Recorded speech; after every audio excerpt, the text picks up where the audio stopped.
Hi mga langga! This is our second day dito sa Shangri-La, Boracay. At ngayong umaga ay i-avail natin ang kanilang breakfast buffet na included na sa ating pinabook na accommodation. Medyo malayo itong accommodation natin sa kanilang restaurants mga langga. Kaya naman bago pa lang tayo makarating sa kanilang restaurant ay siguradong gutom na tayo. Pero ayos lang yun mga langga kasi dito naman sa ating location ay maganda ang mga sceneries na madadaanan natin papunta doon sa restaurant. Bukas yung kanilang restaurant para sa breakfast from 6 a.m. to 10 a.m. Pero nagising kami ng mga 7:30 a.m. na, kaya naman yun nasa mga 9 a.m. na. At ngayon pa lang tayo pupunta sa restaurant. At sigurado ako na maraming tao doon ngayon sa restaurant. Galing sa aming room ay kinakailangan namin sumakay dito sa elevator, punta doon sa kanilang lobby para naman gamitin yung isang elevator doon papunta sa kanilang restaurant. Medyo may pagka-complicated yung disenyo ng kanilang resort mga langga. Pero once na naintindihan mo na ang disenyo ng kanilang mga buildings, madali na lang yung tandaan. Sa mga oras na ito mga langga, sa aking pag-voice over ay nakabalik na ako sa amin at wala na kami sa Boracay. Marami na rin kami mga napuntahan na iba pang lugar na i-upload ko in the upcoming days. Pero syempre, uunahin muna natin itong ating video dito sa Boracay. Since mga ilang days din kami dito sa Boracay, meron tayong mga 3 or 4 na videos. Anyway, nakarating na kami dito sa kanilang restaurant and as you can see mga langga, napakaraming mga guests na nag-aantay na makaupo para makakain. Alam niyo kung ano yung napansin ko sa mga employees ng Shangri-La mga langga?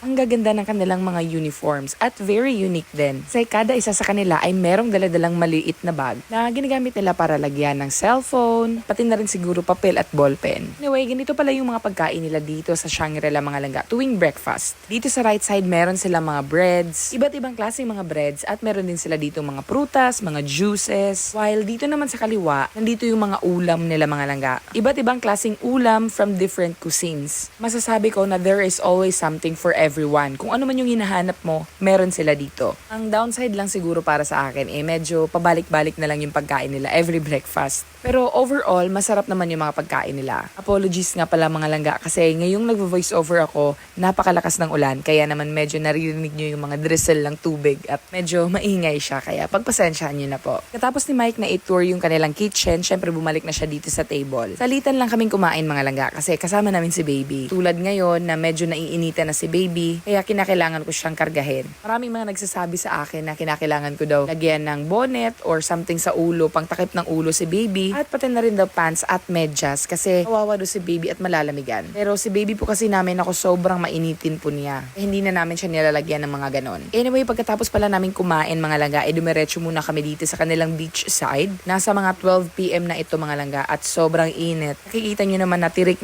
yung araw. Hindi na kami nagtagal dito at bumalik na kami sa room at kinahapunan ay nag-decide kami ni Mike na pumunta sa White Island. Dito sa Shangri-La, meron naman silang shuttle na magdadala sa inyo punta dito sa White Island. Pero meron lang sila ditong place kung saan kayo nila i-drop off at doon din kayo nila ipipick up pag gusto nyo nang bumalik. Pero meron lang mga scheduled na oras ang kanilang shuttle mga langga. Nakalimutan ko na yung exact na oras ng kanilang mga scheduled time pero meron silang mga 45 minutes na interval. Nasa mga 15 minutes siguro yung nilakad namin from the drop-off area papunta dito sa D-Mall mga langga. Dito pa lang sa labas nakukitang-kita mo na talaga na very crowded yung lugar. Gaya ng sinabi ko kanina, ito yung first time namin dito sa Boracay mga langga. At base sa mga nakikita ko sa internet at naririnig sa mga tao, ang Boracay daw ngayon ay sobrang crowded kasi peak season siya. Kaya naman ang ini-expect na talaga namin ngayon sa dagat ay very crowded siya. Pero ayos lang yon kasi wala naman kaming planong magtagal dito sa White Island mga langga. So lang talaga namin siyang puntahan para masabi namin sa sarili namin na nakapunta kami dito sa White Island ng Boracay. At makita at mapatutuhanan namin yung mga sinasabi nila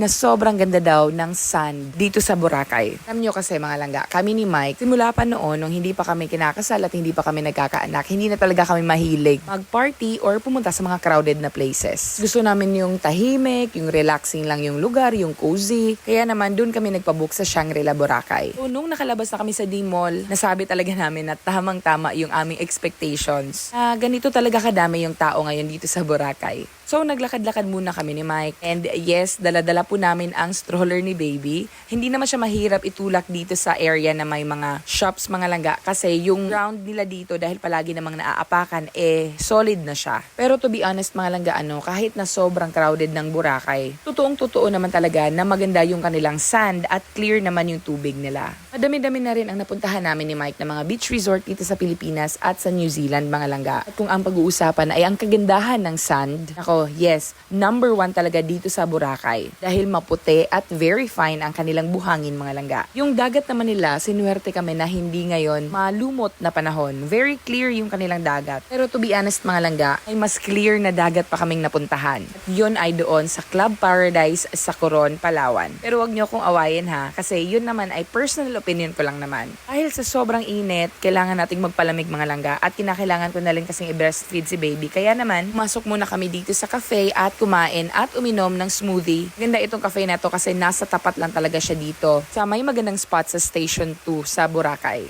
At ayun, pagkatapos namin kumain, lumabas na ulit kami para manood ng sunset. Inaabangan talaga namin yung sunset kasi sabi nila maganda daw yung sunset dito sa Boracay. Pero medyo makulimlim lang sa panahon na ito, mga langga. Nakikita nyo naman na medyo may pagka-gray yung clouds. But we are still hoping at naka-fingers crossed kami, mga langga, na hindi umulan bago mag-sunset. Ayun, at dahil maganda pa yung panahon, naglakad-lakad muna kami dito sa tapat ng dagat. Hindi na kami lumayo, mga langga, kasi meron nga kaming daladalang stroller at napakahirap i-push ng stroller dito sa tapat ng dagat mismo. At alam nyo ba, mga langga, nilapitan kami ng isang staff ng Astoria yata. Yun, nakalimutan ko na. Pero parang Astoria Hotel. At yung sabi niya sa amin, bigyan daw niya kami ng voucher para sa kanilang free buffet dinner. Pero nung tinanong siya ni Mike ng what's the catch, kasi 'di ba? Kung iisipin mo, ang hirap paniwalaan na magbibigay sila ng free buffet dinner at hindi lang kami yung binigyan nila ng voucher, mga langga. Nako, sobrang dami dito sa area lang kung nasaan kami. Marami silang mga nilapitan at inofera ng voucher. So, from 5:30 daw yung simula ng kanilang dinner. Pero yun nga, hindi siya nakasagot nung tinanong siya ni Mike kung ano ang catch, yung mangyayari after ng free dinner. Kaya naman nagdadalawang isip talaga kami na puntahan yon. Kahit na free buffet dinner yon,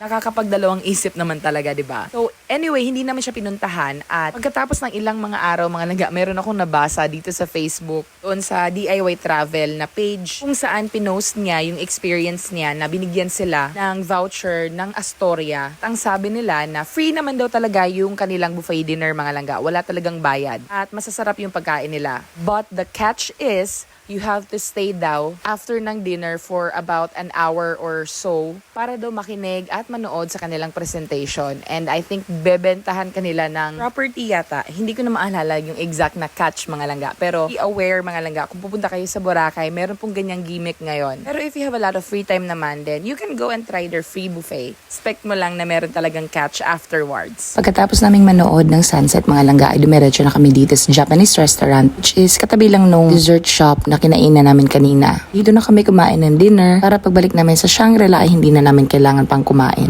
Pagkatapos namin mag-dinner, paglabas namin ay madilim na. I think malapit na mag 7 p.m. by this time. Kaya naman nag-decide kami na maglakad-lakad muna dito. Saka kami pupunta doon sa aming pick-up area. Masarap sana tumambay dito sa kanilang mga restaurant sa tabi ng dagat, mga langga, pero grabing init naman talaga. Kaya naman tuwing kakain kami, naghahanap kami ng shop na merong aircon. Lalong-lalo pa at kasama namin si baby. Pagkatapos namin maglakad-lakad dito sa tabi ng dagat ay nag-decide na kami na pumasok na doon sa D-Mall at merong nakita si Mike na shop na New Era, kaya naman bumili siya ng isang sombrero. Katapos noon ay kailangan namin na pumasok muna sa isang shop kasi umulan. Hindi naman ganoon kalakasan, pero dahil kasama namin si baby, hindi kami pwedeng maglakad papunta doon sa pick-up area. Kaya naman dito kami pumasok at kumain ng crepe at uminom ng avocado shake. Inantay muna namin na tumila yung ulan at nung tumila na yung ulan, nag-decide na kami na maglakad-lakad na papunta doon sa pick-up area. On our way there, ito yung mga nadaanan namin. Hindi namin namamalaya na ibang exit point na pala yung dinaanan namin. Pero ayos lang kasi meron naman tayong GPS sa ating phone, kaya hindi naman tayo nawala. So pagdating namin doon ay nag-aantay na yung shuttle at hindi katagalan ay nakabalik na rin kami dito sa Shangri-La. Napakaganda ng ambience dito, mga langga, kasi tahimik lang siya. Ibang-iba talaga ito kumpara doon sa White Beach. As you can see, si baby ay sobrang pagod na pagod, mga langga. Actually, nakatulog siya sa biyahe namin papunta dito sa Shangri-La at nagising lang siya ngayon. Napaakit na kami sa aming room. At nung dumating na kami dito sa aming room, timing na timing kasi nilinis yung room namin. Kaya sobrang sarap mahiga sa kama. Anyway, dito ko natatapusin yung vlog, mga langga. Maraming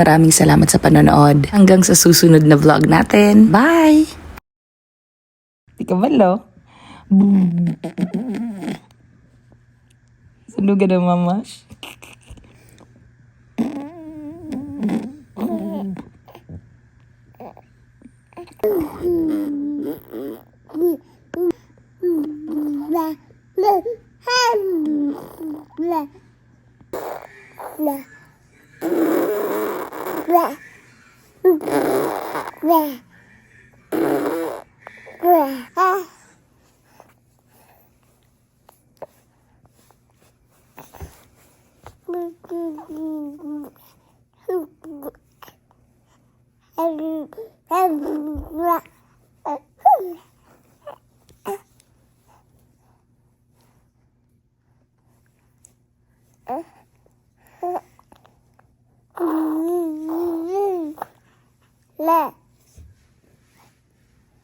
Saman.